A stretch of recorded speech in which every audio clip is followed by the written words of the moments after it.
지금부터 1시간 20분의 시간이 저에게 주어졌습니다만은 사실 시간이 그렇게 넉넉한 시간은 아닙니다. 왜냐하면 이분의 생각이 상당히 좀 복잡하고 우리가 통상 법이라고 생각하는 것에 대해서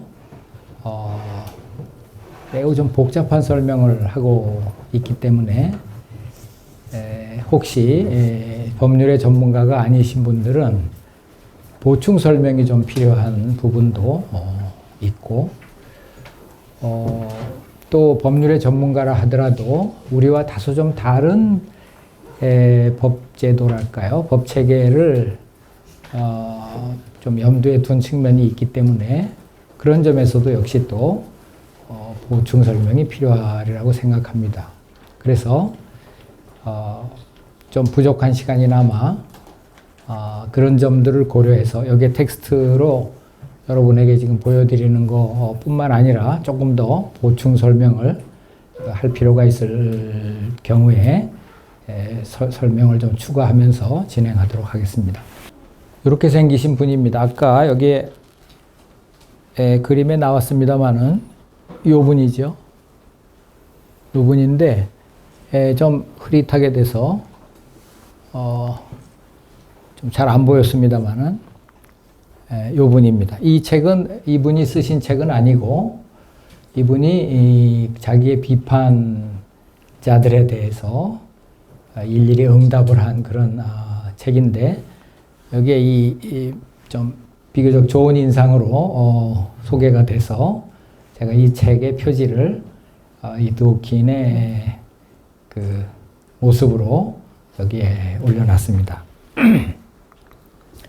그리고 이것이 이제 대우학술청소로 나온 제가 번역한 책입니다만은 2004년에 나왔고요. 2, 3년 사이에 뭐 이런저런 그 권장도서 이런 게 돼서 4쇄를 찍었습니다. 몇 부가 됐는지는 저는 기억이 좀 가물가물합니다만은 어쨌든 법철학책이 4쇄를 찍었다는 것은 뭐 기록적인 것이다 이렇게 알고 있습니다. 이분이 쓴 책을 보면 아주 놀랍게도 방대한 양인데요. 제가 여기에 지금 가져놨습니다. 여기 보이시죠? 우선 이분의 말하자면 출세작이라고 할 수 있는 것이 요 제일 왼쪽에 있는 건데 여기에 지금 요 책입니다. 제가 하도 봐서 여기에 너덜너덜하게 이렇게 됐는데요. 이거 이외에도 책이 지금 2권이 집에 더 있습니다. 그 다음에 이제 요 책 끝에 오른쪽 끝에 있는 것이 제가 번역한 그 책이고 요 중간에 파란 책은 요게 이제 1976년, 7년, 8년 요때 연달아서 이제 개정판이 나오고 해서 연도가 그렇습니다만은 그다음에 저쪽 책은 1985년입니다. 요 책은 이제 1985년에 같이 나왔는데 그 중간 단계의 논문들을 모아서 그 편집한 책입니다. 그러니까 저쪽은 이제 그냥 논문이 아닌 단행본이고요. 가운데 건 논문 모음집입니다. 이것도 여기에 가지고 왔습니다. 그래서 이제 이 제일 왼쪽 책으로부터 오른쪽 책으로 가는 그 중간 단계가 요 안에 자세하게 들어있고 이따가 또 간단히 소개를 드리겠습니다. 그 다음에 이제 그 1985년에 법의 제국을 끝낸 다음에 이분이 이제 집중한 것이 정의, 평등 이런 문제인데요. 그것에 이제 결정판이 이 책입니다. 상당히 방대한 책이고 또 여러분 잘 아시는 베르멜의 그림이 여기에 있는데요. 이 책입니다. 여기에 상당히 중요한 내용이 많이 또 들어 있습니다. 그것도 이따가 간단하게는 소개를 하도록 하겠습니다. 그 다음에 이제 저 오른쪽 끝에 있는 책이 6호로 남은 책입니다. 2013년에 돌아가셨는데요. 2011년에 아인슈타인 강좌를 스위스 베른에서 하셨는데 그때 한 주제가 신이 없는 종교 이렇게 되어 있습니다. 근데 우리말로는 신이 사라진 세상이라고 번역이 돼서 그 신이 무슨 가출을 하셨나 이런 오해를 살 제목을 달고 있는데 사실은 그냥 신이 없는 종교라고 하는 것이 솔직하게 좋았을 텐데 다소 좀 대중적으로 번역을 하려다 보니까 그렇게 된 것 같습니다만 어쨌든 신이 없는 종교는 가능한가? 이 사람은 이제 가능하다고 보고 그것이 바로 우리가 갖는 가치관 또 우리의 신념, 도덕적, 윤리적 신념 이것이 바로 일종의 종교적인 믿음에서 비롯되는 것이다. 이렇게 이제 보는 그 주장을 여기 이 안에 담고 있습니다. 그 다음에 이제 가운데 책이 이분의 또 하나의 주저라고 할 수 있는데요. 이것은 고슴도치를 위한 정의다 이렇게 제목이 되어 있지만 사실은 그래서 이제 영어를 좀 잘 하시는 분은 고슴도치들에게 철퇴를 내린다, 정의의 철퇴를 내린다 이렇게 얼핏 오해하실 수도 있겠어요. 근데 이 고슴도치라는 것은 이제 월가의 그 금융 뭐 딜러들 이게 이제 고슴도치라고 통상 속어로 하는 모양인데요. 그래서 고슴도치를 위한 정의는 그런 뜻이 전혀 아니고 자기의 가치관을 가지고 남의 가치관과 자기의 가치관이 공존할 수 있게끔 사는 그래서 자기의 큰 가치관의 어떤 틀을 가진 사람이 살아가는 방법이라고 하는 이제 그 가운데 물론 정의에 대한 내용도 있습니다만 그 이외에 다른 복잡한 내용이 많이 들어 있습니다. 그래서 요 책이 이제 또 하나의 중요한 주저입니다. 그래서 크게 보면 법에 관해서는 제일 앞에 보신 Taking Right Seriously 그 다음에 법의 제국 요것이 이제 주저고요. 그 다음에 이제 평등론에 대해서는 요 책이 주저고 그 다음에 그 모든 자기의 논의에 밑바닥에 깔려있는 그 철학적인 명제들 이것을 해명하고 옹호하고 상대방을 비판한 그것이 바로 가운데 있는 책입니다. 그래서 이 서너 권이 이제 중요한 책이지요. 그 다음에 이제 또 있는데요. 이것은 제가 갖고 오진 않았습니다만은 이것은 번역하기 조금 나쁘게 되어 있습니다. 독일어로는 이게 생명의 한계 이렇게 번역을 했어요. 근데 이제 영어로 하니까 이게 약간 무슨 뜻인지 애매모호합니다만은 결국 생명의 한계점이라는 건 뭐겠어요? 끝에서부터 끝이겠지요. 그래서 태어날 때, 그 다음에 이제 죽을 때, 요 때를 제기되는 그 법적인 문제를, 법철학적인 문제를 부각시켜서 또 자기 나름의 철학으로 이것을 풀어간, 그래서 이제 낙태, 그 다음에 말하자면 임신 중절이죠. 그 다음에 그 안락사, 조력에 의한 자살, 뭐 등등. 그 다음에 이제 식물인간, 뭐 뇌사, 뭐 이런 등등의 문제를 철학적, 법철학적으로 다룬 책이 이 책입니다. 그 다음에 이제 가운데 있는 책은 우리나라에는 법복을 입은 정의 이렇게 번역이 되어 있는데요. 사실은 더 정확하게는 법복을 차려입은 대법관이라고 하는 것이 제가 보기엔 좀 더 정확할 것 같아요. 왜냐하면 일반적으로 자연인일 때의 판사들하고 그 사람이 일단 법복을 입고 법정에 섰을 때, 그래서 재판을 할 때, 나아가서 판결을 할 때의 법관은 같은 사람이냐 다른 사람이냐 뭐 이런 식의 이제 뉘앙스를 갖는 제목이기 때문에 법복을 입은 정의가 아니라 법복을 입은 대법관, 법관이라는 뜻이 또 있죠. 저스티스에는. 그래서 이 책의 그 표지는 이렇게 마치 무슨 적과 흑의 그 스탕달의 그런 것처럼 이렇게 이제 표지를 디자인한 것 같습니다. 그 다음에 요것은 자유의 법이라고 하는 것인데요. 그 내용, 밑에 내용을 보시면 The Moral Reading of the American Constitution 이렇게 되어 있습니다. 그래서 미국의 헌법을 도덕적으로 읽기 이렇게 되어 있습니다. 법을 도덕적으로 읽는다 이 말은 꽤 낯설게 들리시겠죠. 법을 법으로 읽어야지 어떻게 법을 도덕으로 읽는가. 그런데 미국의 헌법은 대단히 많은 도덕적 언어로 되어 있습니다. 자유, 평등, 적법 절차 뭐 등등. 그래서 뭐 인신 구속할 때 그 이제 적법 절차 이런 거죠.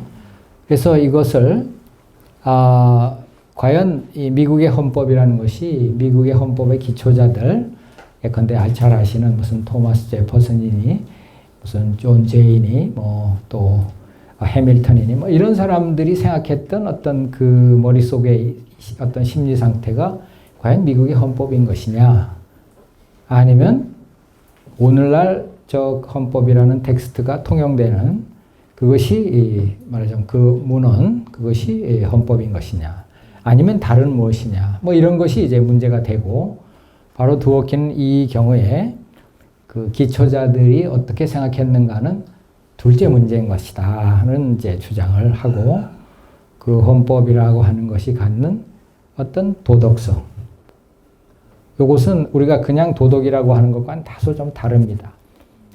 이것은 이제 정치적 도덕성이라고 드워킨은 노상 얘기를 하는데요. 이때 정치적이라는 말은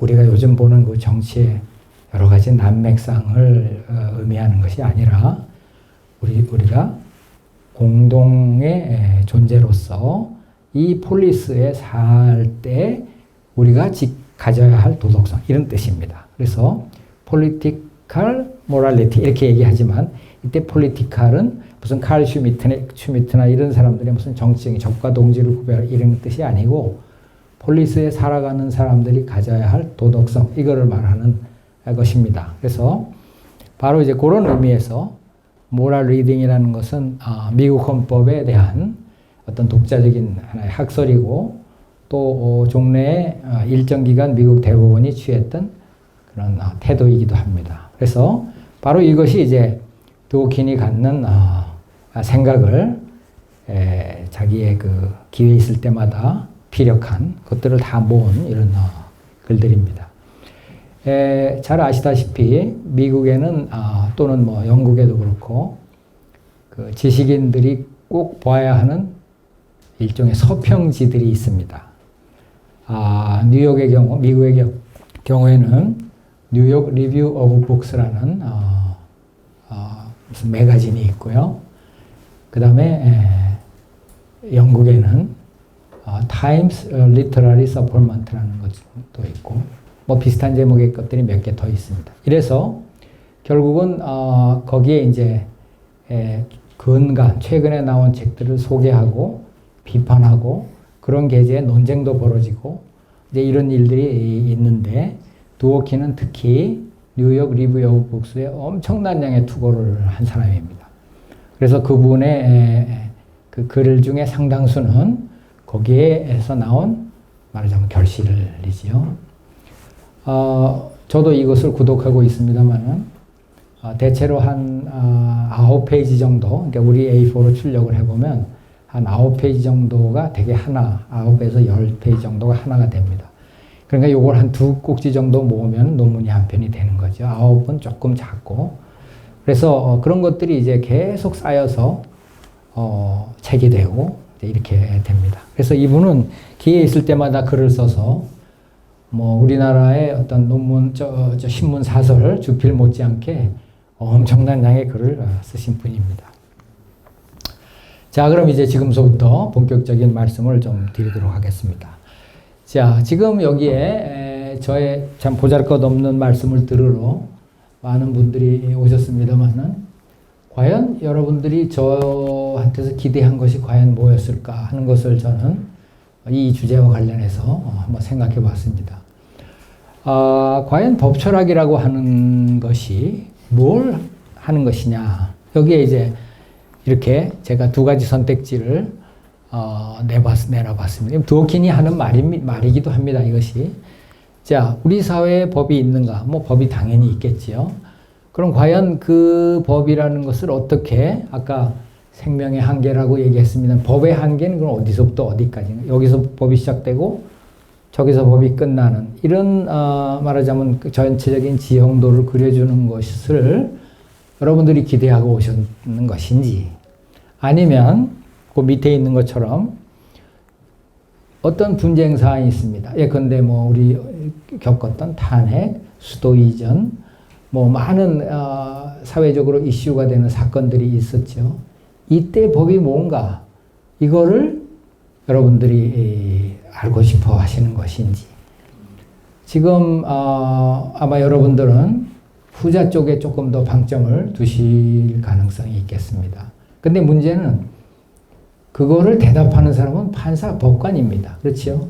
법철학자가 아니고, 그렇다면 과연 법철학자는 뭘 하는 것이냐. 만약에 두 번째 걸로 우리가 이 노선으로 앞으로 강의를 제가 진행한다고 할 때 과연 법철학자는 뭘 하는 것이냐 하는 것을 궁금하게 생각하시겠죠. 이제 그것이 지금부터 논의되는 주제입니다. 대체로 과연 지금 이 사건에서 뭐가 법인가 하는 것을 중시하는 법의 의미, 이것을 우리가 법리적 의미의 법이라고 한번 이름을 붙여보죠. 두오킨이 그렇게 말한 겁니다만은 법리적 의미의 법이다. 그러면 다른 의미는 뭐였을까요? 아까? 그것은 사회학적 의미의 법입니다. 그래서 사회학적 의미의 법과 법리적 의미의 법을 조금 대비시켜서 우리가 이해해보자.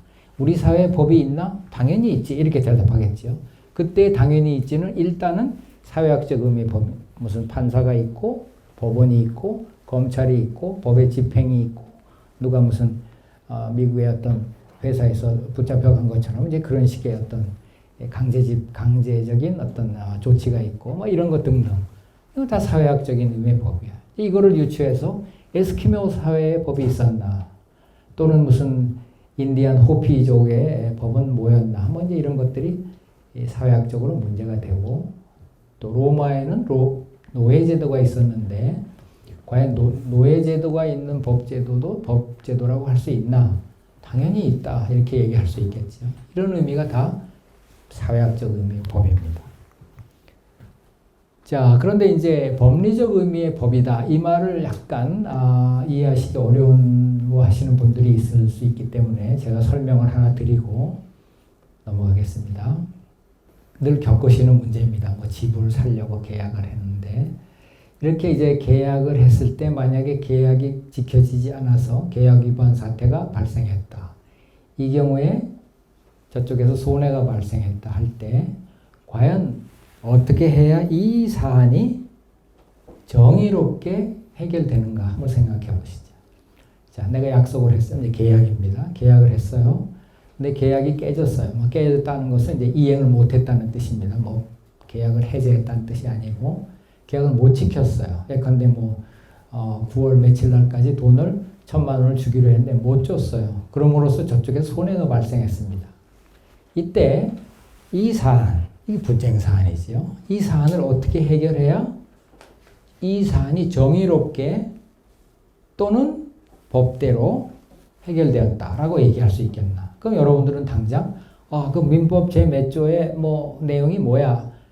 이 문제를 말하자면 관할하는 그 조문의 내용이 뭐냐 이걸 찾겠지요. 그렇지만 거기에는 예컨대 A라고 써있다 하더라도 과연 이것이 정의로운 해결책인가에는 의문을 우리가 가질 수 있겠죠. 자, 그럼 이제 제가 답을 말씀드리겠습니다.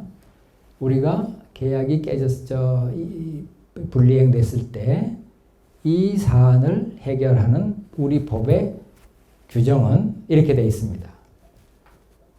통상적인 손해만 배상해라 이렇게 되어 있어요. 이 계약을 지키지 못함으로써 야기된 통상적인 손해만 배상해라 이거예요. 그러면 그 다음에 이제 통상적인 게 또 뭐냐 이렇게 나오겠지요. 그러면 이제 통상적이 아닌 특별한 손해가 또 있을 수 있겠습니다. 그 특별한 손해는 어떻게 할 것이냐 이런 것들이 이제 꼬리를 물고 의문이 되겠죠. 바로 이때 일단 다른 문제는 좀 가로치고 통상적인 손해만을 배상해라 라는 우리 법의 취지는 여러분들이 보시기에 그래 이건 괜찮은 것 같다 이렇게 생각하실 수 있겠지.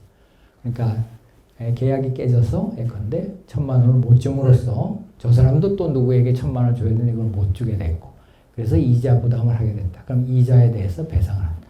까지는 배상을 한다. 이것은 이해가 되시죠. 근데 이런 경우를 한번 생각해 보세요. 예컨대 어떤 사람이 다른 자기 집에 어떤 무슨 금고도 아니고 어떤 창고 허름한 데다가 아까 여기 했던 이 베르메르의 그림을 무슨 귀걸이죠? 진주 귀걸이를 한 소녀, 이 그림을 거기다 갖다 놨어요. 근데 누가 무심코 담배 피우다가 던져가지고, 그 불이 나가지고, 그 헛간이 말하자면 타버렸어요.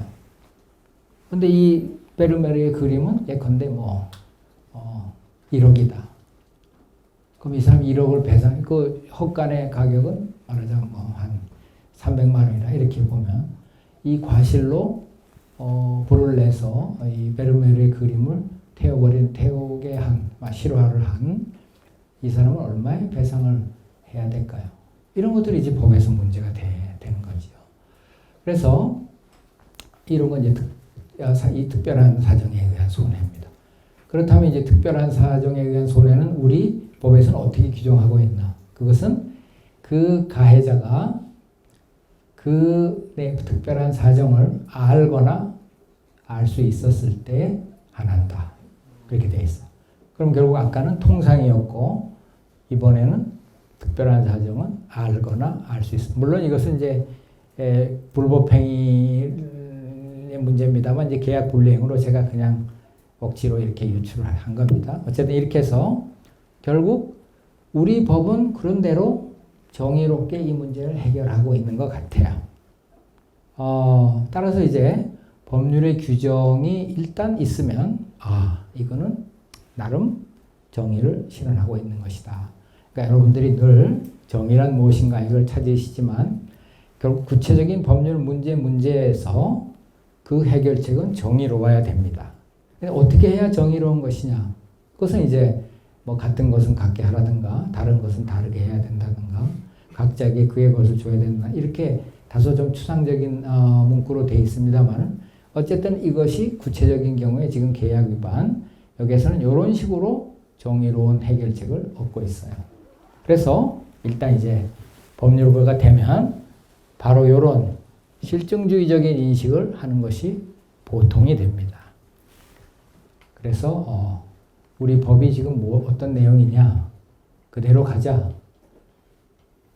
그런데 이제 그 단계를 조금씩 올라가 보면 이제 무슨 시에 무슨 조례가 있고 무슨 또 법률이 있고 또 헌법이 있는데 헌법에서 예컨대 무슨 대통령의 탄핵 무슨 또 수도의 이전 이런 것들이 과연 이게 맞는가 이런 이제 의문을 제기하는 경우에 실증주의자들의 인식은 뭐냐면 그건 그대로 간다 이거지요.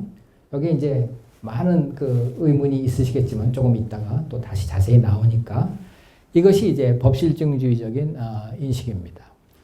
여기에 비해서 법현실주의라는 게 또 있어요. 이건 뭐냐면 법이라는 건 딴 거 아니다. 당의 사안에서 법관이 말하자면 판사가 법이라고 선언하는 거 이게 법이다. 이런 입장이 또 있습니다.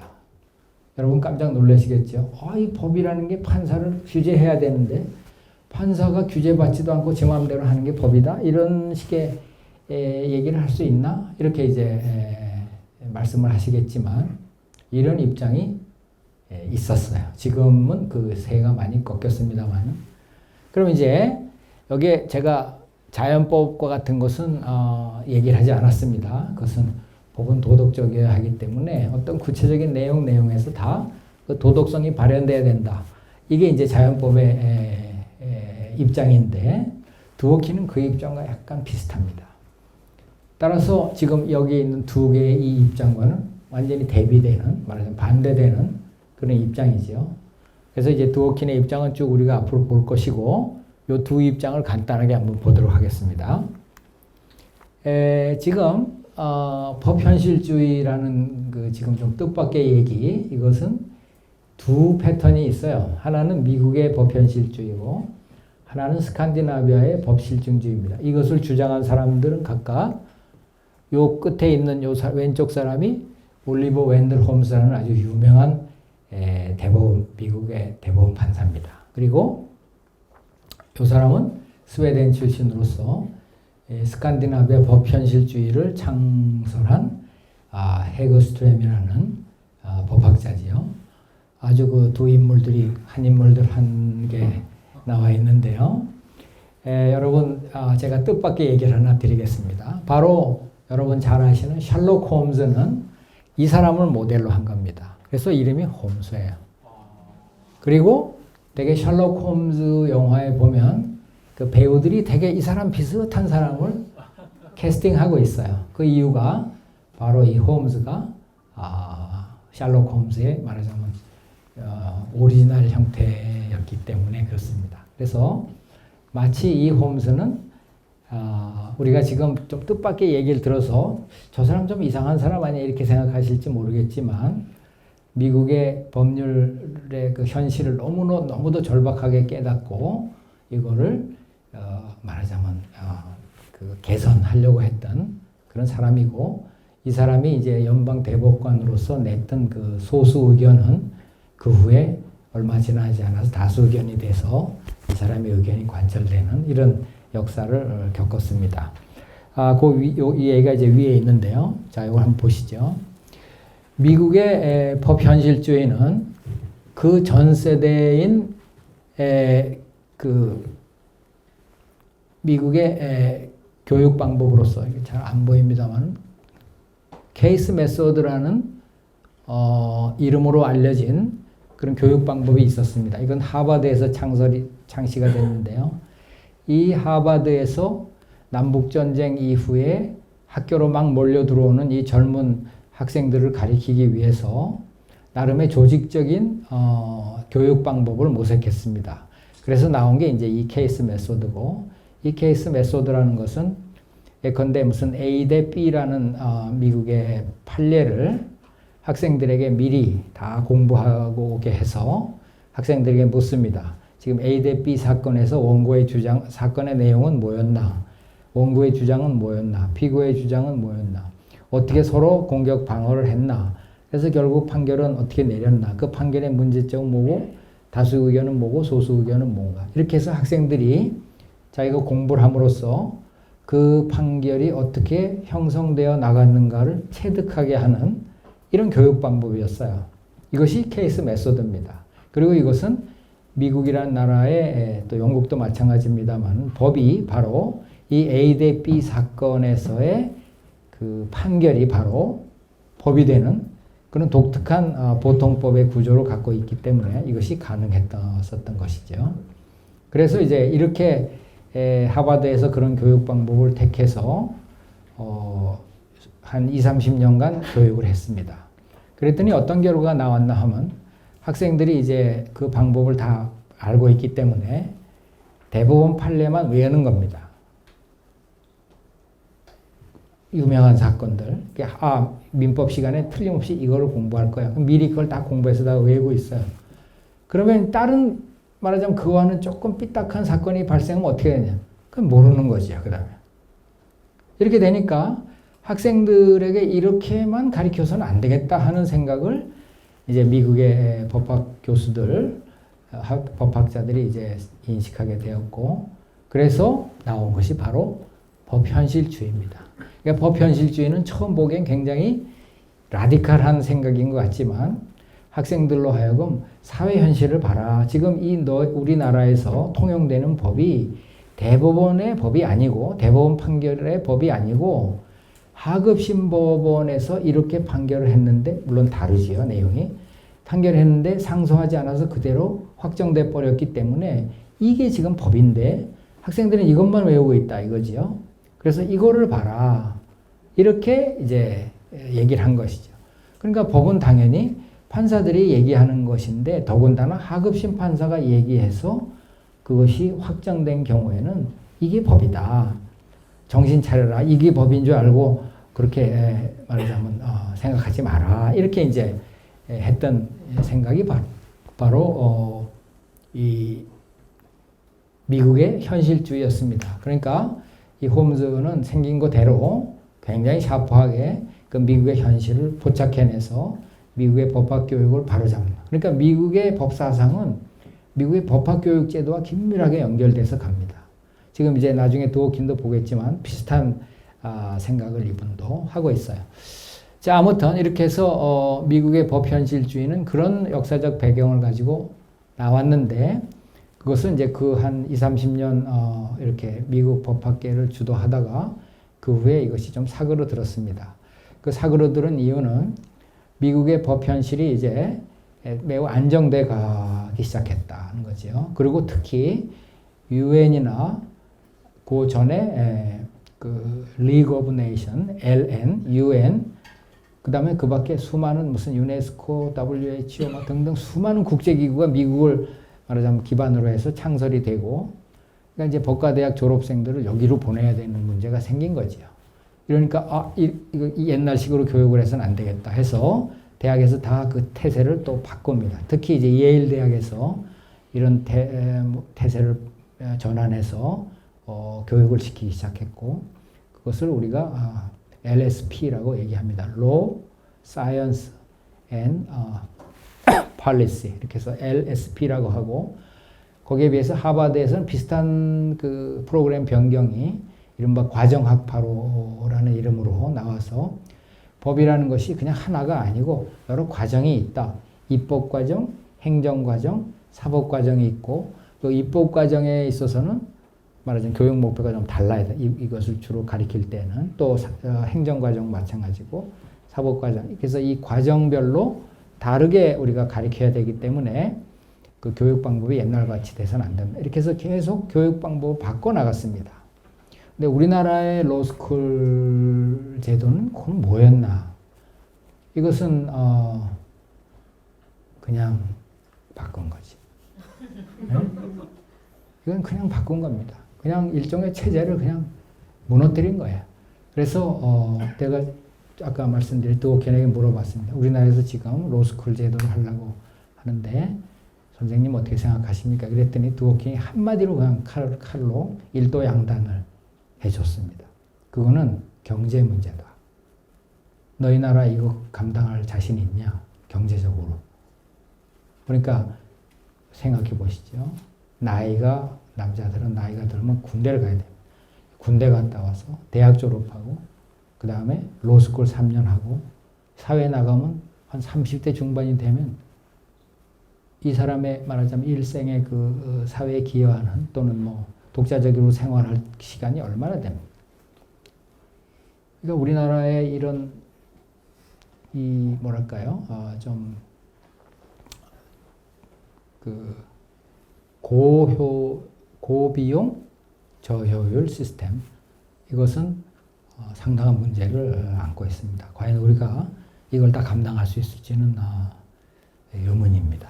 자, 아무튼 그 다음에 이제 스칸디나비아 학파는 이것은 아까는 이제 그 구교육 방식, 신교육 방식 이것이 이제 문제였습니다. 여기서는 독일식이냐 아니냐가 이제 문제인 그런 겁니다. 이 스칸디나비아 제국들은 이 러시아에도 많은 핍박을 받았지만 이 독일 사상에도 많은 그 말하자면 압박을 받았어요. 그래서 독일을 벗어나자는 게 요 속에 깔려 있습니다. 독일의 그 관념론 이거를 벗어나서 독자적으로 우리가 법학을 또는 법을 생각해 보자. 그래서 이 사람들이 생각해낸 것이 바로 권리라든가 무슨 의무라든가 국가라든가 이런 식의 관념적인 덩어리들을 다 없애버리자. 그럼 권리라는 건 뭐냐? 그거는 어떤 그 관계에서 형성되는 심리라는 것이다. 내가 저 사람에게 뭘 해줘야지. 하지 않으면 내가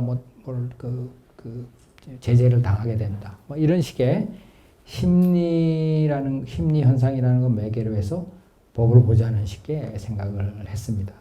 그러니까 우리가 알고 있는 그 법을 둘러싸고 있는 수많은 관념 덩어리들이 다 일거에 날아가 버리고 그저 심리적인 것만 남는 이런 식의 아주 굉장한 또 혁명적인 시도를 한 거죠.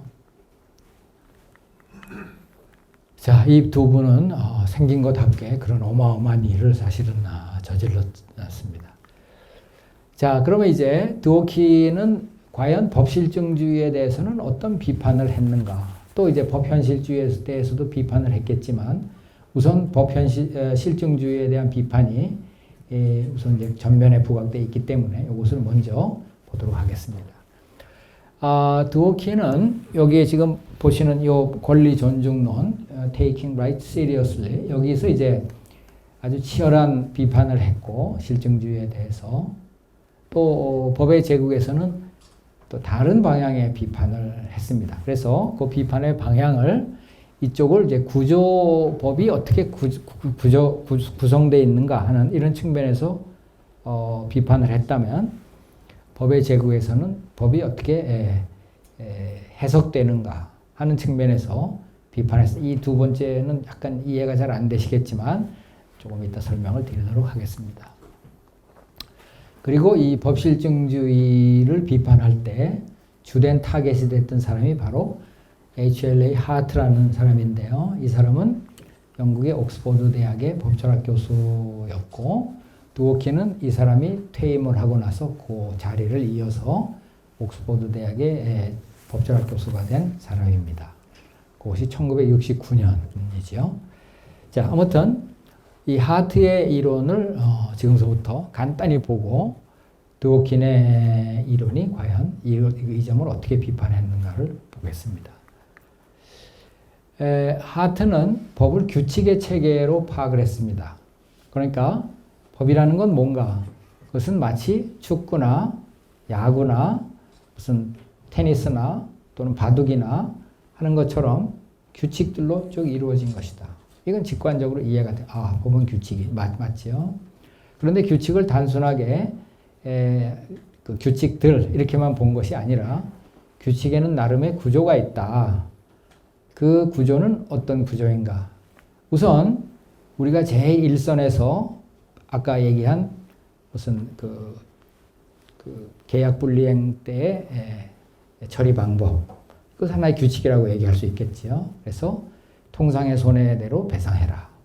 그 이제 규칙이 우리 눈에 잘 보입니다. 그것이 민법 제 몇 조에 있어요. 또 민법 1000몇 조에는 또 상속인을 죽인 피상속인을 죽인 상속인은 상속받지 못한다. 뭐 이런 규정도 있습니다. 뭐 이런 규정들이 쭉 있어요. 그럼 이제 우리 눈에는 그 규칙들이 보입니다. 그런데 하트는 그 규칙의 배후에 2차적 규칙이 있다. 이렇게 보고 그 2차적 규칙을 이렇게 규정했습니다. 하나는 기왕의 법률 관계를 변경할 수 있다는 의미에서 변경의 규칙, rule of change 이런 게 있고, 그 다음에 그 규칙 위반을 확인하고 규칙을 관철시킬 수 있는 규칙으로서의 재판의 규칙, 소송법, 이게 전형적인 예가 되겠습니다. 이런 규칙이 있고, 그 다음에 세 번째, 이게 중요한데요. 그 1차 규칙과 2차 규칙을 포함해서 전 법을, 법체계를 마치 그 삼각형의 꼭지점을 들어서 이렇게 끌어올리면 삼각형이 다 끌어올라가겠죠. 요것처럼 이렇게 끌어올림으로써 다른 사회 규범, 특히 도덕, 무슨 종교 규범 이런 것들과 구별해서 그 구별점에 있는 그 규칙, 이것을 하트는 인식의 규칙 또는 승인의 규칙, recognition이라고 표현했는데요. 이게 법임을 인식한다 이것이죠. 인식의 규칙 또는 승인의 규칙, 이런 2차 규칙으로 구성되어 있다고 보았습니다. 그러니까 결국 하트의 체계는 뭐냐면 1차 규칙과 2차 규칙의 결합체, 이게 법이다. 이렇게 간단하게 얘기할 수 있고, 그럼 2차 규칙은 뭐냐? 그것은 기존의 법률 관계를 변경. 예컨대 기존에 지금 제가 10억의 재산을 갖고 있어요. 이게 기존의 법률 관계입니다. 근데 내가 죽으면서 나 쟤한테 이 중에 5억을 또는 쟤한테는 무슨 나머지 5억을 주겠어. 이건 법률 관계 권리 관계 변경입니다. 그렇지요? 이렇게 변경할 수 있는. 그러니까 우리가 통상 권리라고 얘기하는 것. 이것은 하트에 의하면 1차 규칙에 들어있지 않고 2차 규칙에 들어있는 걸로 생각했습니다. 그러니까 우리는 보통 법이라는 건 뭐예요? 그 권리와 의무 이렇게 생각하지요. 근데 하여튼 의무가 일단 앞에 서 있고 권리라는 것은 그 기존의 관계를 변경하는 힘으로써 권리를 생각했던 겁니다. 자, 어쨌든 이렇게 해서 인식의 규칙이라는 것을 통해서 다른 법들과 다른 규범들과 사회 규범들과 차별화하는, 그래서 법이라는 것만 딱 끄집어낼 수 있는, 그러니까 나머지는 법이 아닌 것이고 요 삼각형에 들어있는 요것만 법인 것이, 이렇게 아주 명쾌하게 선을 긋는 이런 식의 이론을 만들어냈어요. 그런데 드워키는 그래서 이 하트의 모든 이론은 자기는 이해할 수 없다. 이렇게 아주 강력하게 비판을 하기 시작합니다. 어떻게 비판했는지를 우리가 지금 규칙의 체계라는 것을 대충 이해를 하셨다고 보고, 과연 도대체 드워키는 어떻게 이걸 비판했는가를 한번 보겠습니다. 근데 그 전에 하트가 이 규칙의 체계라고 하는 것으로 법을 말하자면 규정하려고 했던 시도에 하나의 시사점을 준 사람이 있어요. 그 사람이 바로 이 사람입니다. 여러분 잘 아시는 루드비히 위트겐슈타인. 이 사람이 이제 규칙의 그 존재, 규칙의 적용, 따라서 규칙을 준수한다는 것, 이런 것들에 대해서 아주 그야말로 천재적인 말하자면 그 글을 남겨놨는데, 거기서 하트는 이것을 아이디어를 얻은 거지요. 비슷한 시기에 영국에 유학했던 존 롤스, 여러분 잘 아시는 정의론의 저자인 존 롤스 역시 바로 이 위트겐슈타인의 이 규칙의 개념을 아이디어를 얻어서 정의라는 하나의 게임의 규칙이다 고 생각을 하고, 어떻게 이 규칙을 합리적인 방법으로 얻어낼 것인가 하는 것을 연구했습니다. 그래서 이제 이따가 잠깐 나오겠습니다만은 위트겐슈타인은 이 사람 철학자지만 전혀 뜻밖에도 법학과 정치학 내지 윤리학, 사회철학, 여기에 이 규칙이라는 말하자면 개념을 통해서 큰 영향을 미쳤습니다. 자, 지금 이제 드워킨의, 여기서부터가 이제 조금 어려워지는데요. 드워킨의 생각을 제가 한번 충실하게 옮겨보도록 하겠습니다. 자, 규칙이라는 게 있어요. 그런데 규칙은 문자 그대로 적용되거나 적용되지 않거나 합니다. 예를 들면 아까 얘기한 그 불법행위 내지 계약 분리행위의 경우에 그런 그 통상의 손해 그 규정은 예컨대 전혀 다른 무슨 계약 규정, 여기에는 적용이 안 되지요. 그런데 법에는 그러한 그 규칙만 존재하는 것이 아니라 원리라는 것도 존재한다. 이건 영어로 프린시플입니다. 저 위에 건 룰이고 밑에 건 프린시플입니다. 이런 게 존재한다 그거죠. 그러면 그것이 존재하는 걸 어떻게 알았나? 그거는 미국의 유명한 판례에서 나왔다 그거예요.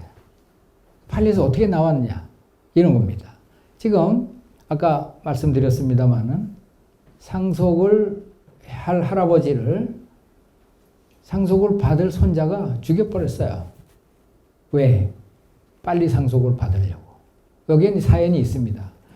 자기가 어물어물하는 사이에 그 딸들이 가서 이제 소삭소삭 해가지고 그 유언장을 바꾸게 이렇게 할 지금 낌새가 보인 거예요.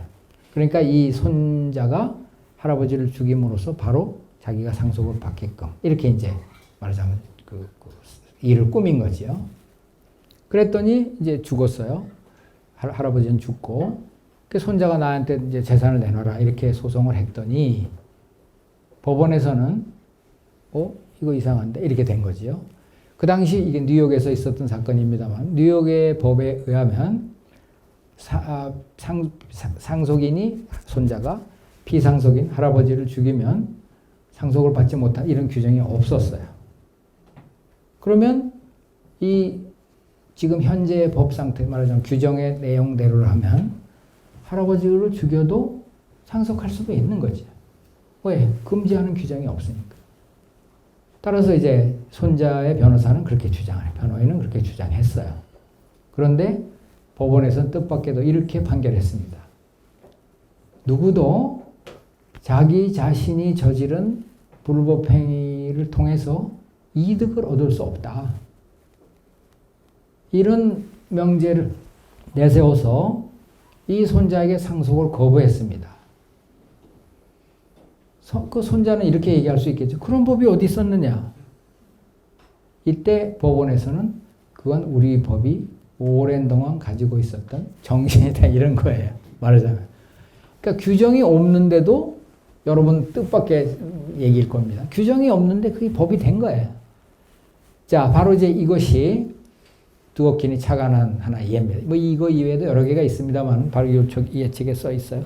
여러 개 있습니다만은 두오키는 어쨌든 이거를 이제 끌고 들어와서, 그러니까 아무런 허황된 얘기를 한 것이 아니고 전거가 다 있어요. 그래서 이걸 가지고 들어와서, 자, 이런 형태의 규범은 아까 얘기했던 그런 규칙과는 다른 형태의, 말하자면 그 존재 형태를 가지고 있는 것이다. 그래서 특별한 존재 양상이라는 것은 뭔가? 그것은 이겁니다. 여기 보시면 원리라는 것은 어떤 사안에 적용이 될 수도 있고 안 될 수도 있어요. 말하자면 태양이 지구에게 인력을 미치고 달도 지구에게 인력을 미치지만, 그래서 조속 간만의 차가 이루고 이제 어느 때는 그 물이 태양 쪽으로 쫙 가가지고 이제 무슨 밀물이 되고 뭐 썰물이 되고 이제 이런 것처럼 태양이 끌어당기지요. 또 달도 끌어당기지요. 바로 이런 식으로 저 사건은 내 쪽으로, 예컨대 누구도 잘못을 저지른 자가 이득을 취하지는 못하게 하는 쪽으로 끌어당기는 힘을 원리는 작용한다. 거기에 비해서 이제 종래에 규정대로 해라 하는 그 또 원리는 말하자면 법치의 원리겠죠. 이거는 법이 없는데 웬 말이냐. 그거는 법이 아니다. 그건 그냥 도덕이다. 이렇게 해서 자기 쪽으로 끌어당기게 그 힘을 행사하겠지요. 근데 이 경우에 누가 이겼는가 하면 도덕적인 견인력이 승리했다. 그래서 이 사건은 그쪽으로 판결됨으로써 상속을 받지 못하게 됐다. 그거지. 그러니까 지금 두오킨이 찾아낸 것은 바로 이 원리가 가지고 있는 어떤 독특한 성격, 즉 규칙과는 다른 이런 끌어당기는 힘. 그래서 어느 쪽이 더 힘이 세고 어느 쪽이 더 힘이 약하냐는 이런 문제. 규칙은 어느 쪽이 힘이 세고 더 힘이 적고 하는 게 없지요. 적용되면 되고 안 되면 안 되는 이런 건데, 이거는 끌어당기고 있어요. 그러다가 경우에 따라서 적용이 안 되더라도 여전히 이거는 힘으로서 살아있어요. 그 힘으로서 살아있다는 말은 무슨 말이냐? 금방 뒤에 나올 겁니다만, 그 힘으로서 살아있다는 말은 도대체 무슨 뜻이냐? 그것은 바로 그런 내용을 받아들이거나 배제하거나 할 때 거기에 대해서 이유를 달아서 그 논거와 싸워야 된다고요. 이것이 바로 힘이지. 그것이 아무 힘이 없을 땐 그걸 언급할 필요가 없어요. 그런데 뭐 민법 200조를 적용할 때 이건 300조는 왜 적용 안 되는지, 400조는 왜 적용 안 돼, 이거 얘기할 필요가 없지요. 그러나 원리의 경우에는 저 원리를 배제하려면 저 원리는 이 경우는 이러하기 때문에 여기서 적용을 할 수가 없다. 이렇게 말하자면 얘기를 해야 된다. 그치? 판결문에서. 바로 이런 점에서 이 원리가 가지고 있는 견인력은 이렇게 사건마다 경우에 따라서 아주 미세하게, 경우에 따라 아주 강력하게 작용을 해서 그 사건을 지배한다는 거죠. 그런데 하트의 이론에는 이런 여지가 전혀 들어있지 않다. 그렇다면 이제 중요한 문제가 하나 생겨납니다. 그렇다면 이제 아까처럼 지금 그 규칙이 없는 또는 규칙이 모호한 이런 경우에 판사는 어떻게 하느냐? 여기에 대해서 하트는 그거는 재량이다. 판사가 마음대로 하는 것이, 여기 마음대로 하는 것은 약간 괄호쳐야 될 겁니다만은 판사가 자기의 재량껏 하는 것이다. 이때 이제 하트는 공리주의자이기 때문에 다수의 이익이 되는 쪽으로 판단하라는 강력한 암시를 하고 있습니다만은 아무튼 하트는 이제 재량을 그때는 행사하는 것이다. 그렇게 해서 사건을 해결하는 것이다. 이렇게 얘기를 하고 있어요. 그런데 이제 두오키는 재량이라는 건 아무렇게나 행사되는 게 아니다. 그 재량 행사야말로 원리의 견인력을 강력하게 받는 것이다. 따라서 재량을 행사한다 하더라도 그것이 원리의 지배를 받는다면 그거는 원리의 지배를 받는 것이, 말하자면 원리에 따른 재량의 행사지 마음대로 하는 게 아니다. 그렇다면 원리의 지배를 받았다면 그것은 뭐가 되냐? 그 원리가 법이라는 뜻이다. 이거지요. 자, 대충 이해가 되십니까? 네.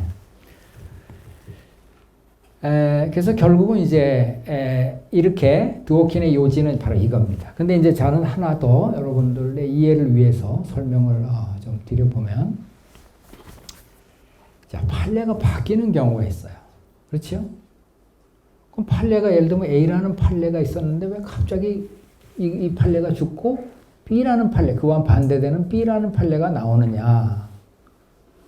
여러분들은 그거 왜 법관의 마음이지? 법 현실주의적으로 이렇게 생각하실 수 있겠죠. 그렇지만 이제 드워킨은 이걸 이렇게 설명을 합니다. 이것은 A라는 판례를 지탱하고 있었던 규칙이 있어요. 이 규칙에 따라서 A라는 판례가 나온 겁니다. 그런데 그 A라는 판례를 지탱해 주던 그 규칙을 다시 또 지지해주는 어떤 원리가 있었는데 이것이 다른 원리에 의해서 말하자면 이제 약화된 거죠. 압도된 거죠. 따라서 새로운 원리인 베타라는 원리가 여기에서는 작용하고 있다. 그러면 베타라는 원리는 그 원래 있었던 알파라는 원리를 어떻게 말하자면 제압하느냐? 그건 이제 베타가 이기는 거예요. 그러면 베타가 이기면 베타가 지지하는 B라는 규칙이 외관상 보기에는 A라는 규칙을 몰아낸 것처럼 보이지요.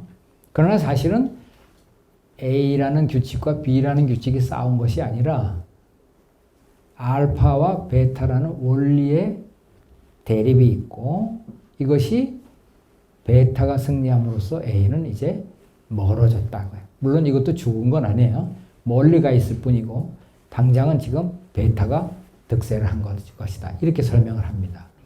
그러니까 지금 제가 이제 다른 예를 또 그 예를 형법의 예로 들어보겠어요. 한 30년 정도 전에 이런 판례가 나왔습니다. 그 전까지는 복사한 거 있죠. 복사한 문서는 문서가 아니다 이렇게 봤었습니다. 그런데 1995년인가요? 어느 날 갑자기 대법원에서 복사한 문서도 문서다 이렇게 판결을 하고 복사한 문서를 위조하면 이건 문서 위조죄가 된다 이렇게 판결했습니다. 그러니까 판결이 180도 뒤집어진 거예요. 그전에는 복사한 것은 적당히 위조해서 보여줘도 문서 위조가 되지 않았습니다. 그러다가 이 판결 이후에 이제 문서 위조죄가 되는 걸로 이렇게 바뀌었어요. 그럼 이건 뭐가 뭐로 바뀐 것이냐? 자, 그전에는 문서의 원본성이 중요했어요. 그러니까 여러분 잘 아시는 도장 찍혀 있고 실제로 쓰고 도장 찍고 이게 이제 말하자면 문서였었는데 이제는 그런 식의 어떤 이른바 누굽니까? 저 사람이 말하는 아우라도 다 없어진 그냥 검은 거냐 흰 거냐 하는 그 흑백의 점에 불과한 것이 이번에는 원본으로 이제 말하자면 문서로 이제 등극을 한 거지요. 바로 이런 식의 변화는 드워킨에 의하면 그것은 이쪽을 지지했다가 말하자면 원본성을 지지했다가 이번에는 뭐를 지지하느냐? 이번에는 편의성을 지지하는 것이다. 예를 들면 법원에 서류를 낼 때 다 원본을 내도록 돼 있었습니다. 그럼 뭐 그 원본이 다 어디 하나밖에 없는 거잖아요. 예컨대 등기부 그 계약서 이런 거 다 원본을 내게 되면 그 다음엔 그 계약서를 어떻게 쓸 수가 없어요. 따라서 법원에서는 이건 너무 불편해서 안 되겠다 해서 원본성을 이제 말하자면 문서성을 다 인정을 한 거죠. 그래서 어떤 새로운 그 가치관이 등장해서 가치관을 말하자면 원리를 밀어내고 새 원리가 이제 득세를 해서 이 판례가 바뀌는 것이다. 그럼 결국 이제 여러분들은 이렇게 정리하실 수 있겠지요. 판례는 왜 바뀌느냐? 그것은 옛날에 있었던 그 판례를 지원했던 규칙을 지원했던 원리가 새 원리에 의해서 제압되고 새 원리가 득세하게 된 것이다. 그러니까 이 두 원리 사이의 각축이 말하자면 드워킨이 이제 발견해낸 아주 중요한 공헌이다. 이렇게 얘기할 수 있겠어. 자, 이제 정리를 좀 해보겠습니다. 드워키는 법에서 규칙이라는 것이 있지만 그것만 있는 것이 아니다. 원리라는 게 있다. 그리고 이 원리가 어떤 면에서 훨씬 더 규칙보다 강력하게 작용을 함으로써 이 원리의 지지를 못 받는 규칙들은 어느 날 갑자기 판례 변경이라는 걸 통해서 무력화될 수 있다 하는 이런 아주 강력한 비판을 했습니다. 이것이 드워킨이 말하자면 성공한 그 지점입니다. 일약 이거를 얘기함으로써 드워킨은 미국의 예일 대학 교수였다가 옥스퍼드 대학으로 영전하는, 영전인지는 잘 모르겠어요. 아마 월급이 얼마나 올랐는지는 모르겠는데 어쨌든 그리로 갔습니다. 그리고 근데 그 부인은 별로 좋아하지 않아서 부인은 옥스퍼드에 가지 않고 런던에 머물러 있었다고 그러죠. 자, 아무튼 이것이 이제 여기서 얘기했던 비판입니다. 그런데 이제 이 비판이 좀 바뀌었어요. 법의 제도에서는 어떻게 바뀌었냐? 이것은 이제 해석이라는 걸로 바뀌었습니다. 여러분 혹시 이제 아시는지 모르겠습니다만은 오늘날 철학계를 보면 이 해석학이 보이지 않게 판을 치고 있어요. 프랑스의 무슨 포스트 모더니스트 이런 분들도 다 이런 이제 그 말하자면 해석학의 한 자락을 깔고 있는데 이 도화선이 된 것이 1960년에 출간된 아주 그 해도 아주 딱 60년이에요. 그 한스 게오르 가다모의 바할하이트 운트 메토데 진리와 방법이라는 책에서 책에서 이제 비롯된 것입니다.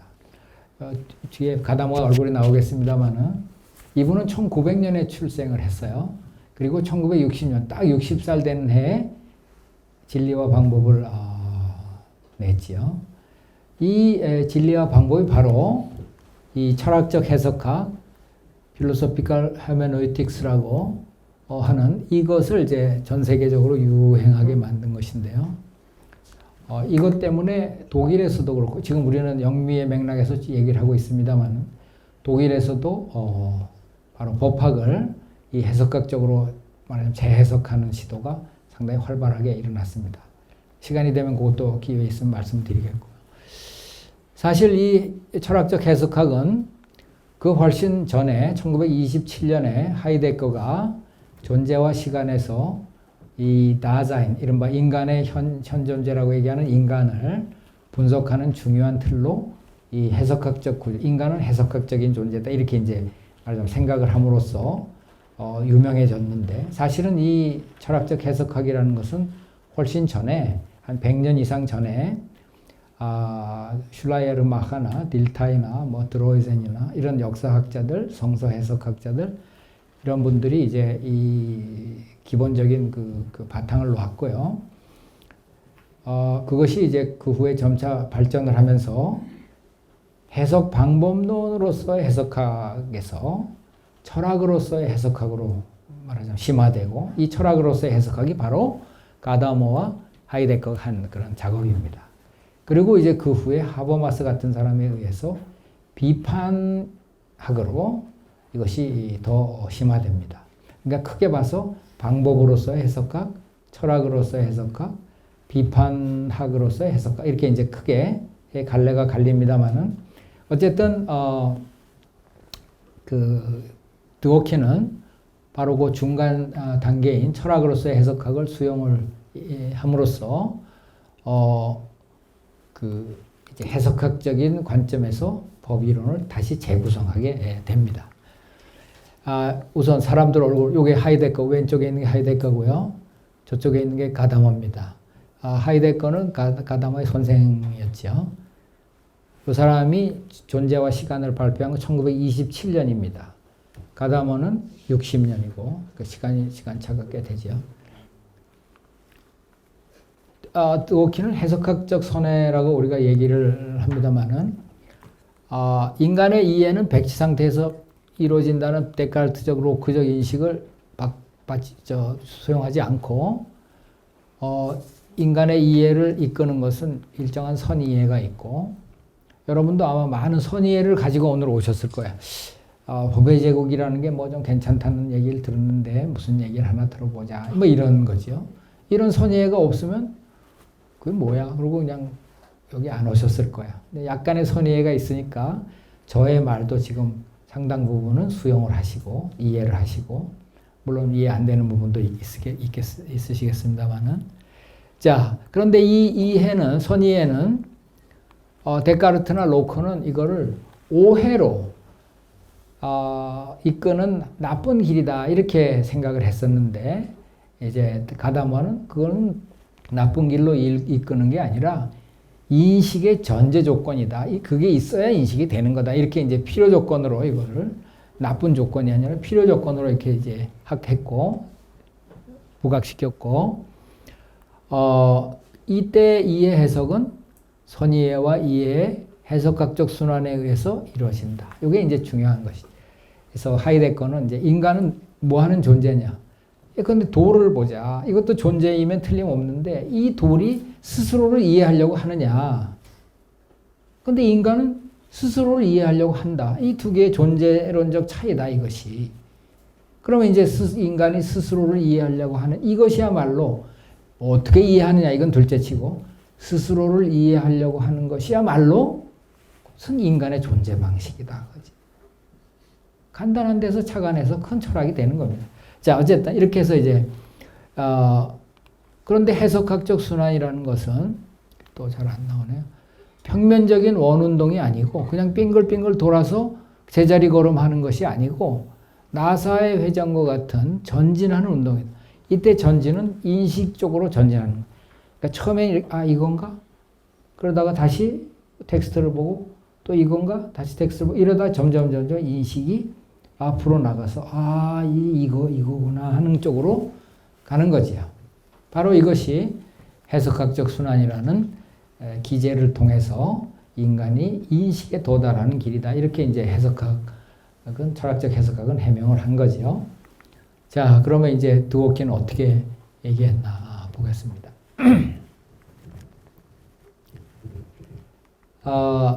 우선 요 얘기를 하기 전에 이 얘기부터 좀 해보죠.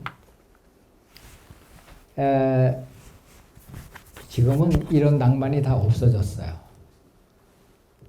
그런데 옛날 한 3, 40년으로 돌아가 보겠습니다. 어떤 남학생이 어떤 여학생한테 편지를 보냈어요. 그러니까 이메일이 아닙니다. 편지를 보냈어요. 근데 여학생이 편지를 열어보니까 아무것도 안 쓴 백지가 딱 접혀져서 그것도 한 장도 아니고 한 넉 장쯤 딱 접혀져서 딱 나온 거예요. 여학생은 백지가 귀한 백지가 생겨서 신난다. 여기다 수학 문제 풀어야 돼. 이렇게 생각할까요? 아니죠. 여학생 뭐라고 생각하겠어요? 이게 무슨 뜻이지? 내 마음을 하얗게 너에게 보여준다는 뜻일까? 나의 모든 걸 바친다는 뜻일까? 바치려면 무슨 금 목걸이라도 하나 놓지 뭐. 바로 이런 식으로 이제 생각을 할 겁니다. 이게 무슨 뜻이지? 무슨 뜻이? 이게 뭐야? 이게 해석입니다. 예? 이렇게 이걸까? 저걸까? 이게 이제 해석학적 순환이죠. 이렇게도 생각해보고 저렇게도 생각해보다 결국 쭉 가서 얘가 바로 나를 먼 발치서 이렇게 극히 보던 바로 그 남학생이지. 이거는 아마 나를 뭔가 참 마음에 두고 있다는 뜻이면 틀림없을 거다. 이렇게 이제 말하자면 이해가 심화되겠지요. 자, 어쨌든 그래서 결국 해석이라는 것은 어렵게 생각하실 것이 없습니다. 지금 이제 이 편지의 예처럼 여러분들이 그거는 문자 그대로 과학같이 1 더하기 1은 2다가 아니라 해석의 대상이다 하는 건 이제 이해가 되셨죠. 법도 마찬가지라는 거죠. 해석의 대상인 것이다. 근데 법이 해석의 대상이라는 것은 법학도들은 다 아는 거예요. 여러분 이제 법학책을 보신 분 계시겠습니다만 어마어마한 해석 작업이 거기에 펼쳐지고 있습니다. 그러니까 학생들은 오히려 남이 해놓은 해석들을 구경하는 거예요. 본인이 해석할 시간이 전혀 없습니다. 아, 이건 이 해석이 맞다고 하니 나도 여기에 도장광 이런 식으로 가는 거지. 자, 그럼 이제 한 예만 더 들겠습니다. 자, 지금 맥베스라는 연극이 있습니다. 이 맥베스라는 연극에서 그 이제 맥베스가 그 부인의 꼬드김에 못 이겨서 왕을 죽이지요. 근데 제가 본 드라마 중에 하나인 그 영국에서 실제로 본 겁니다만은 지금 깜깜합니다. 그런데 저 부대 저 뒤에 말하자면 배경 쪽에 많은 불이 하나 떨어지고 있어. 그게 안 보입니다. 뭔지 저게. 그러다 그 불빛이 말하자면 조명이 점점 커지면 천천히 켜져요.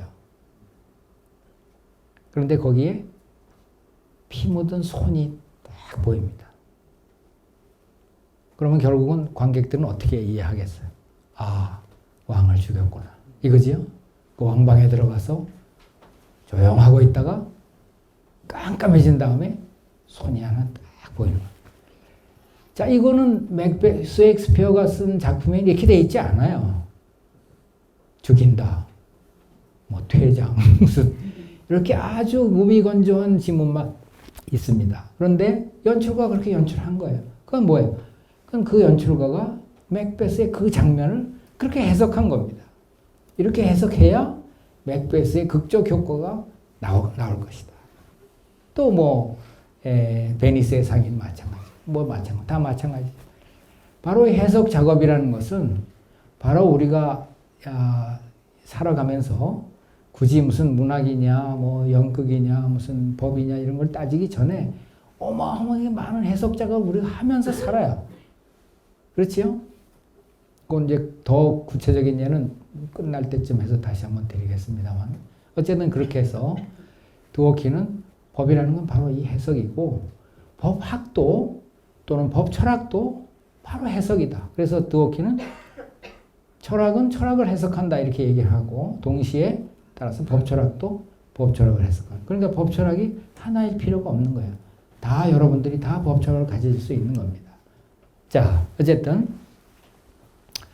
그래서 이제 드워키는 그러면 만약에 우리가 어떤 대상을 해석한다고 할 때 이 대상이 해석자마다 전부 달라서 예컨대 A 사람이 이 대상을 해석했는데 그것이 이제 알파라는 어떤 결과가 나왔고 B라는 사람이 어떤 대상을 해석했는데 베타라는 결과가 나왔을 때 이 두 대상이 다른 대상이라면 그거는 의미가 없는 거다. 그렇죠?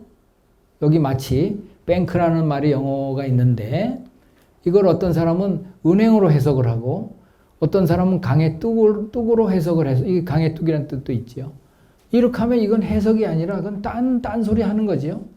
그런데 과연 법이라는 것을 놓고 지금 실증주의자들의 해석과 그 다음에 드워킨 해석과 법현실주의자들의 해석이 전부 거의 뭐 180도, 뭐 270도 이렇게 다른데 그러면 이거는 각각 딴청하는 거 아니냐. 드워킨은 아니다. 그거는 제대로 된 해석이다. 다만 그 해석이 이제 맞느냐, 틀리느냐 이것이 문제다. 이렇게 보는 거지요. 자, 그러면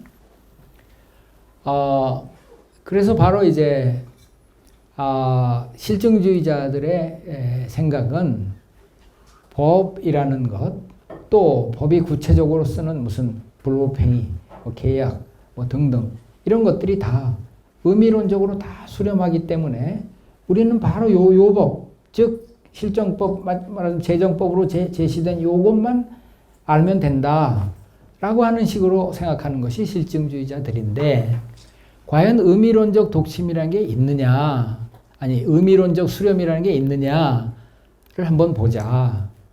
그런데 법에 대해서 아까 우리가 그 상속자를 죽인 피상속인을 죽인 그 예를 들었습니다만은 피상속인을 죽였을 때 어떤 일파에서는 그 법대로 그냥 상속을 해야 된다 이렇게 주장했고 어떤 입장에서는 그거는 자기의 잘못으로부터 이득을 얻는 거니까 안 된다 이렇게 주장을 했다는 거지. 결국 똑같은 사태를 놓고 한 사람은 180도 다른 해석을 하고 있는데 과연 여기에 의미론적 수렴이 어디 있느냐 이렇게 드워키는 반박을 하는 거죠. 그 의미론적 수렴이 없다면 결국 실증주의자들이 보기에 법이라는 것은 재정법 이거야 라고 얘기하는 그것도 설득력이 없다. 이렇게 이제 주장을 하는 겁니다. 그래서 법에서 나타나는 견해 차이가 있는데 이 견해 차이는 해석을 함으로써 비롯되는 견해 차이인 것이고 또 똑같은 대상을 말하자면 똑같은 대상을 해석함으로써 나타나는 견해 차이고 특히 법의 해석에는 그 나름의 이건 조금 이따 보겠습니다. 법 가치가 작동함으로써 그 해석을 통제하고 있죠. 이해가 안 되시는 분들이 제가 딱 눈치가 보입니다. 그래서 제가 이해를 돕기 위해서 하나의 예만 더 들었어요. 예를 들면 제가 아버지입니다. 제 아들이 있어요. 사실 아들은 없습니다. 딸만 있지만 제가 이렇게 가르쳤습니다. 늘. 너는 매사에 공정해야 된다. 이렇게 가르쳤어요. 그런데 어느 날 제가 보기에 공정하다고 하는 이제 컸어요. 공정하다고 하는 어떤 공정해야 되는 어떤 상황에서 제가 생각하는 것과는 다른 식으로 하면서 이게 공정한 거다 이렇게 나오고 있어요. 그래서 저는 아들 보고 너 이거 공정한 거 맞냐 이렇게 물어봤어요. 그랬더니 이게 공정한 아버지가 늘 가르치신 공정함이 이거 아니냐. 자, 이때 똑같은 공정함이라는 말을 놓고 저는 근데 fairness니까 라지 F로 생각을 했어요. 공정을. 근데 얘는 스몰 F로 생각을 하고 있어. 그럴 수 있겠죠? 충분히? 그러면 누가 잘못된 것이냐? 잘못된 게 없는 거예요. 해석의 차이가 있는 거지. 이와 마찬가지다. 법이라는 것도 이와 마찬가지인 것이다 하는 겁니다. 그래서 이제 법가치 얘기는 조금 이따 하고요. 그럼 이제 과연 법에는 그럼 다 제각각 해석이 있다고 하니 정답이 있는 것이냐? 다 그저 제각이 다른 얘기만 하고 있는 것이 아니냐? 여기에 대해서 드워킨은 그렇지 않다. 법에는 과거와의 일관성이라는 것, 그 다음에 그 일관성과 경우에 따라 다를 수도 있는 당해 사안에서 이런 식의 적용이 정당하냐 하는 이 두 개가 항상 기량하면서 말하자면 서로 견제하면서 또는 협력하면서 법의 판단으로 나아가게끔 만드는 것이다. 이렇게 생각을 합니다. 과거와의 일관성이라는 건 뭐냐? 이건 이거지요. 자, 우리는 사실은 법이 뭐냐 이렇게 물었을 때 막막하지만 드워킨은 이렇게 한번 작업 가설을 세워보자. 즉, 과거의 정치적 결정이 내려졌어요. 입법 또는 사법부에서의 판결. 그러면 지금의 이 사건이 과거의 입법부에서 내린 그런 그 입법적 결정, 즉 입법과 사법적 결정인 판례 그대로 따라야 되냐? 이게 일관성이죠. 거기에 비해서 이렇게 적용하니 이건 좀 이상한데? 이건 공정하지 않은 것 같은데? 정의롭지 않은 것 같은데? 그러면 이거를 다른 방법으로 이제는 또 생각하겠죠. 그러면 과거와의 일관성을 일탈하는 경우가 생길 수 있다. 그 일탈하는 경우는 언제냐? 이것은 이제 드워킨식의 용어를 다시 빌리면 새로운 원리가 강력하게 그쪽으로 끌어당길 때 이렇게 얘기할 수 있겠습니다. 그래서 바로 일관성과 정당성이라는 것이 두 개가 경우에 따라서는 경합하기도 하고 같이 가기도 하면서 이 사건을 해결하게 해준다. 그 다음에 재미있는 말이 나옵니다. 바로 이제 일관성과 정당성을 하나로 묶어서 얘기하는 단어는 사실 없습니다. 그렇지만 드워킨은 이것을 인테그리티라는 말로 얘기하고 있어요. 그래서 이거는 우리말로 번역을 할 수가 없습니다. 이것을 뭐 순수성, 순결성, 통일성, 무슨 성, 결백성, 온갖 많이 있지만 바로 이것이 일관성과 정당성을 합치는 의미이기 때문에 우리말로 번역할 수가 없어요. 그래서 저는 이걸 통합성이라고 번역을 했는데 전혀 통합이 안 되는 말이긴 하지만 그러나 다른 말이 없기 때문에 이건 이런 뜻을 썼습니다. 이러고 이제 번역을 한 셈인 거죠. 자, 그래서 근데 이제 저는 그렇다면 한자를 좀 동원하면 어떨까 이런 생각을 해봤어요. 근데 한자를 동원하는 건 답은 있습니다. 그건 뭐냐? 이 말씀 원변에 이룰성자, 성 있죠? 성실하다는 거. 성의껏 하라 할 때 그 성자.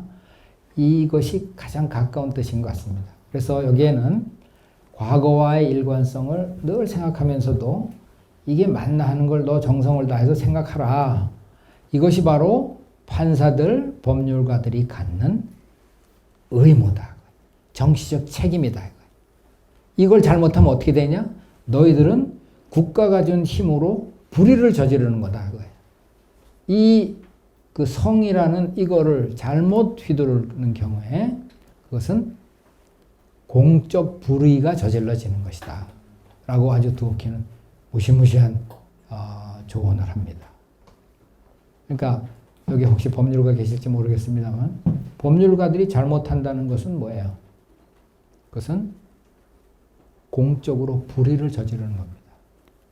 자, 이제 시간이 많이 갔는데요. 제가 빨리 좀 나가겠습니다. 두오키는 이제 이 인테그리티라는 말의 독자성을 확보하기 위해서 정의라는 말, 공정이라는 말과 대비해서 인테그리티라는 말을 이제 제3의 어떤 규범적 요소로 이렇게 부각시켰어요. 그래서 정의라는 말은 국가가 어떤 결정을 함으로써 국민들에게 미치는 어떤 이제 힘을 갖겠는데 그때 덕성입니다. 그때 잘해야 정의가 구현된다. 그러니까 국가가 어떤 결정을 했을 때 국민들이 어떤 영향을 받는가 할 때 그 덕성. 여기에 비해서 거꾸로 공정은 개인이 국가의 의사결정에 어떤 식으로 관여를 해야 그것이 공정하게 되는가, 좋은 그 참여가 되는가. 이때의 덕성이 공정이다. 이런 거예요. 예를 들면 내가 선거권을 행사하지 않는 것 또는 나에게 선거권을 안 주는 것 이건 공정하지 정의롭지 않은 것이 아니라 공정하지 않은 것이다. 거기에 비해서 국가가 어떤 특정 지역이나 특정 지역을 애호한다든가 또는 배제한다든가 이거는 정의롭지 않은 거지. 두오키는 이렇게 규정을 하면서 그렇다면 인테그리티가 설 자리는 어디냐? 이것은 이런 경우에 정의도 아니고 공정도 아닌 인테그리티가 설 자리가 있다 이거지요. 그것은 어느 경우냐면 이겁니다. 자, 지금 미국 같은 사회에서는 낙태에 대해서 엄청난 종교적인 그런 영향도 있고 해서 찬반이 사회가 딱 갈라져 있습니다. 낙태 찬성, 낙태 반대. 이때 두오키는 이렇게 묻습니다. 그렇다면 자 인구 50% 50%가 이렇게 쫙 갈라져 있으니 짝수해에 태어난 인부에게는 낙태를 허용하고 홀수해에 태어난 인부에게는 허용하지 않고 이렇게 하면 정의롭기도 하고 공정하지도 않겠냐. 그러나 우리는 그거는 안 되는 거지. 왜? 그 왜 안 될까요? 정의롭기도 하고 공정하기도 한데 두오키는 이거를 국가는 한 목소리를 내야 된다. 국가는 하나의 목소리로 말해야 된다. 이렇게 얘기하면서 바로 이것이야말로 인테그리티다. 이렇게 이제 주장을 합니다. 그래서 정의도 아니고 공정도 아니지만 오히려 그 두 개를 다시 또 컨트롤하는 인테그리티라는 덕성이 필요한 것이고 이것이 법에서 특히 중요하다. 이렇게 이제 얘기를 합니다. 다음 가겠습니다. 그런데 이 인테그리티라는 말은 개인의 사실은 덕성이지요. 성실하게, 성의껏, 책임지고 뭐 등등 이런 뜻.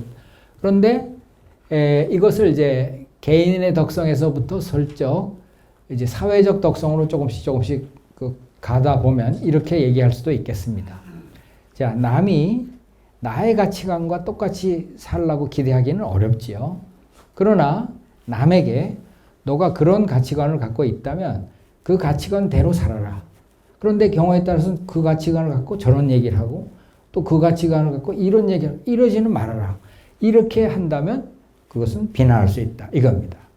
따라서 한 목소리로 얘기한다는 것이 꼭 하나로만 간다는 뜻이 아니라 자기가 가지고 있는 가치관대로 스스로 살고 각 개개인에게 성을 요구하는 거죠. 말하자면. 그러면 우리는 그 사람의 그런 가치관을 존중하면서 살아갈 수 있는 거예요. 근데 이렇게 저렇게 얘기하면 살아갈 수가 없죠. 쟤는 왜 저래? 이렇게 되는 거지. 바로 이제 이런 그 개개인이 갖는 성, 이것을 드워킨은 나중에 고슴도치론으로 이것을 부각시키는 겁니다. 그래서 각 개인은 고슴도치다. 그 고슴도치라는 게 무슨 애매한 동물 이게 아니라 자기의 가치관을 가지고 반성적으로 살면서 여러 가지 가치들의 갈등이랄까요? 어떤 경합을 스스로 잘 컨트롤해 가면서 살아가는 인간의 모습.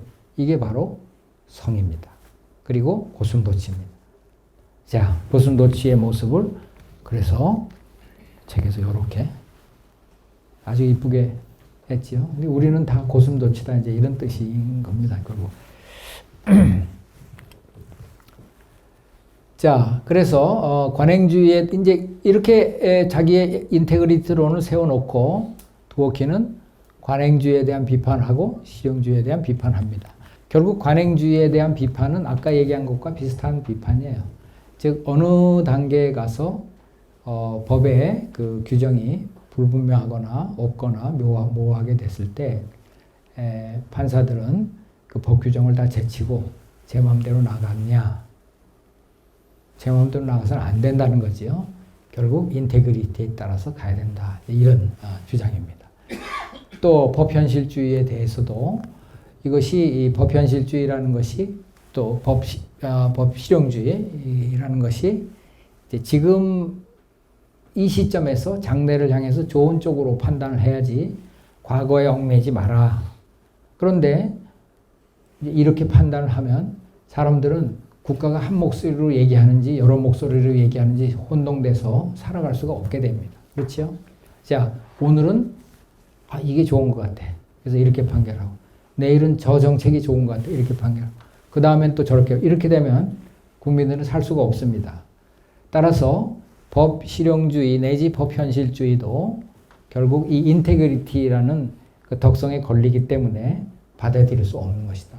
따라서 법이라는 것이 자기가 주장하는 바로 이 인테그리티를 유지해야 되는 것이다. 이렇게 이제 주장을 하는 것이죠. 네, 이것은 그러면 이제 드워킨이 자기가 제시하는 그런 법을 어떻게 이제 판사들이 말하자면 법을 만들어 나갈 것이냐, 즉 운영해 나갈 것이냐 할 때 여기서 또 아주 절묘한 얘기를 하죠. 즉 법을 연작 소설가들의 작업처럼 생각해라 그겁니다. 즉 지금 내가 판사인데 내가 지금 이 사건을 판결할 때 어떻게 해야 되느냐.